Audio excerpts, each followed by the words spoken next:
Hey everyone, this is Jordan. This video is being recorded on the late evening of Friday, April 19th, 2024. Thank you so much for tuning in. If you haven't already, click the like button. Also click subscribe. I'd really appreciate it. And in this video, we're going to wrap up the week in precious metals. This video comes to you from the Golden State, but this was really about silver because silver, it did so last week, but nobody mentioned it. Last week, silver's weekly close by a couple of hairs was actually an 11-year high. This week, today I should say, it did so more convincingly. So if we're measuring the short term and we're looking at the short term technicals and all of that, that's really the story, that silver, at least in weekly terms, has eclipsed that resistance. So let's get into it with the charts. Okay, so here we have the weekly candle chart. Gold at the top, silver at the bottom. Starting off with gold. Gold, it had a strong week as well. I mean, we can see this is a strong weekly candle. After last week, I mentioned that they had made a short-term top, both gold and silver. We had the nasty daily reversal a week ago.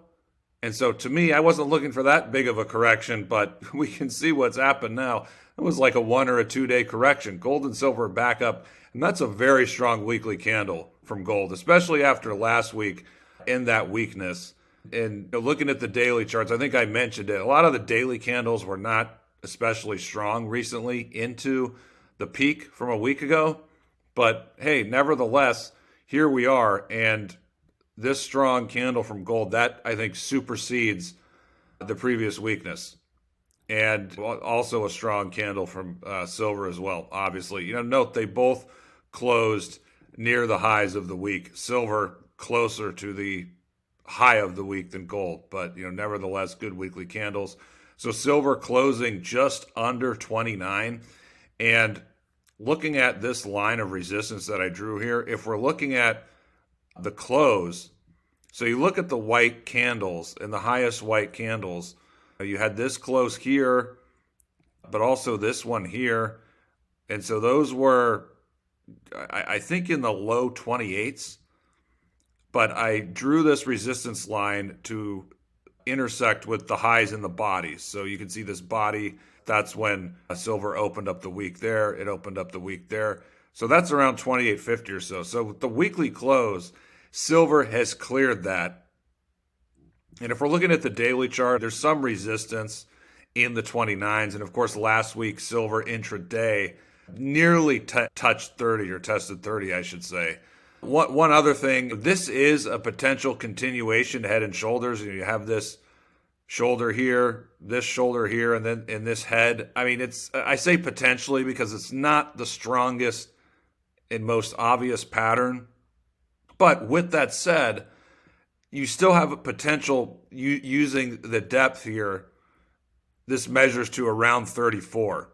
So that's how we get the 34 target. So even though this is not like the perfect head and shoulders pattern, it's still more viable than not, is what I would say.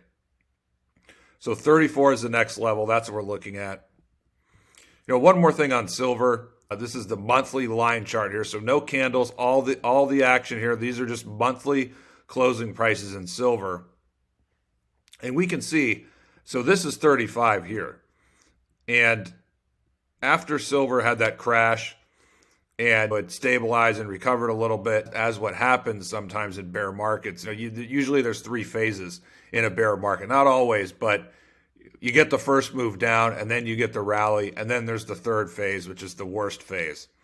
And so the rally came up here and made, I guess you could call it a continuation double top, just under 35. So I think these are in the high 34s.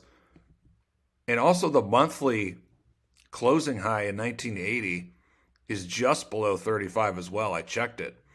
So and the interview I did with Gary Tanashian, based on his work, he sees 35 as the next target for silver. I'm looking more at 34, but we're just splitting hairs there. So we shouldn't obsess over that. So call it 34 or 35. And there's still 10 days left in the month. So it's a bit early to be looking at monthly charts, but that's what we'll be watching for over the coming days and into the end of the month to see if silver has a monthly breakout as well, because we've seen the weekly breakout now. Moving forward, let's see if silver can make the weekly breakout. Another thing, I should probably do a silver specific video next week or two, but if you look at the quarterly chart of silver, 33, 32, 34, you have basically the same resistance levels. So what that tells you is that there's a significant amount of resistance here at 34, 35. I would be surprised if silver keeps going and it blows through that resistance. My guess, and it's subject to change, but my guess at this point would be we see silver continue up to 34, 35. Then you get some kind of sustained pullback at that point. Now, finally, wrapping this thing up, let's talk about the stocks. And the daily charts do a good job of showing how the miners, they're acting by the textbook, I should say. Because a week ago I mentioned, well, they came up to this clear resistance. You can also see this resistance in the weekly chart. So it's 36 for GDX. What is that for GDXJ? 43 and a half, 44 maybe. So the miners, they came up to that a week ago, or they tested it intraday, failed. Then you have the correction. But in the last week, they've bounced at the support. So they've bounced at this previous breakout point. So we can see here, 32 was the resistance for GDX. It eclipsed it, continued to move up. Then it hit resistance. Then it came back and it bounced off of new support, which was previous resistance. Let's look at GDXJ. Did the same thing. I apologize. I should have put some arrows in here to make this more clear. But in Silge did the same thing as well. Up to resistance. Then it came back to support, which was previous resistance 6 or 7 trading days ago.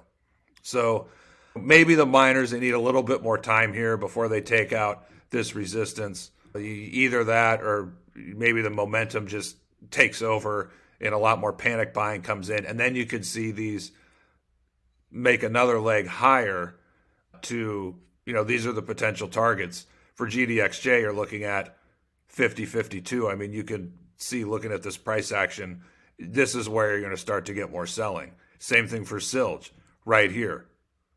You can see this level here, call it 14 and a half. So those are going to be, and for GDX, so this seems a little low compared to the junior. So maybe GDX will go back to 44, I think, which is a 2020 peak.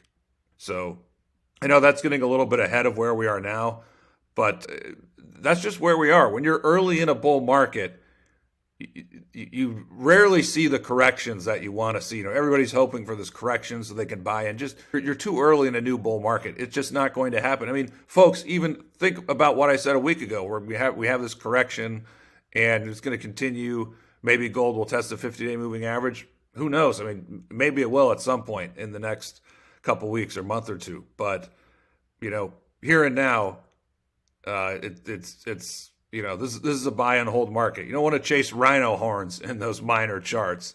You see that where it looks like a rhino horn. You don't want to chase that much strength. You don't want to panic buy. Just be prudent, be disciplined, and buy weakness when you can. So that's all for today. This video is a little bit longer than I wanted to. Wrapping things up here for the week from the Golden State. I look forward to talking to you guys again next week. Hope you all had a great week and hope you have a great weekend. Leave a comment. Let me know what you think. Talk to you guys again next week.